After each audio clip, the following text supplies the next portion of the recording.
Bonjour à tous, dans cette nouvelle vidéo, nous allons explorer deux méthodes pour simuler un contrôle de distance entre plusieurs rendez-vous. Cette astuce vous permettra d'optimiser l'organisation des rendez-vous de vos commerciaux terrain par exemple. Vous devez accéder au dossier du client auquel vous souhaitez attribuer un rendez-vous.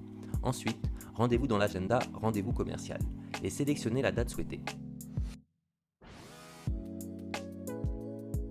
Vous verrez s'afficher le planning de vos commerciaux.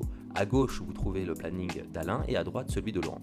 Sur le planning d'Alain, vous pouvez constater que la distance est affichée en kilomètres, tandis que sur celui de Laurent, elle est affichée en temps. Dans notre exemple, dans le planning d'Alain, le temps estimé dépasse les 2 heures, donc il s'affiche en kilomètres.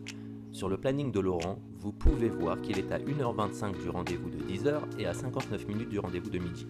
Ainsi, nous allons placer le rendez-vous chez Laurent après celui de midi, car c'est le plus proche en termes de temps de déplacement. Cette méthode vous permet de visualiser facilement les distances et d'optimiser les rendez-vous en fonction de la proximité géographique. Donc nous attribuons le rendez-vous à Laurent pour 14h. Comme vous pouvez le constater, une fois que nous nous rendons dans le planning, nous pouvons clairement voir que le rendez-vous a bien été attribué à Laurent pour 14h. Du coup, le dossier apparaîtra dans l'interface de Laurent et de Laurent seulement, pas dans celui de Alain, car nous avons attribué le rendez-vous à Laurent. Cette méthode vous permet d'organiser efficacement les rendez-vous en les attribuant aux commerciaux appropriés selon la distance et le temps de déplacement. La deuxième méthode consiste à utiliser la vue map pour avoir une visualisation de tous vos rendez-vous et pouvoir les attribuer en fonction des distances. Sur la vue map, vous verrez une bulle pour chaque rendez-vous qui apparaîtra sur la carte. Il vous suffit de cliquer sur la bulle du rendez-vous sur lequel vous souhaitez simuler la distance par rapport aux autres rendez-vous.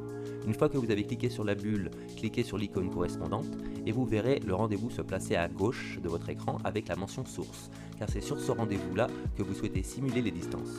Maintenant, cliquez sur une autre bulle puis sur l'icône correspondante et vous verrez s'afficher temps et distance.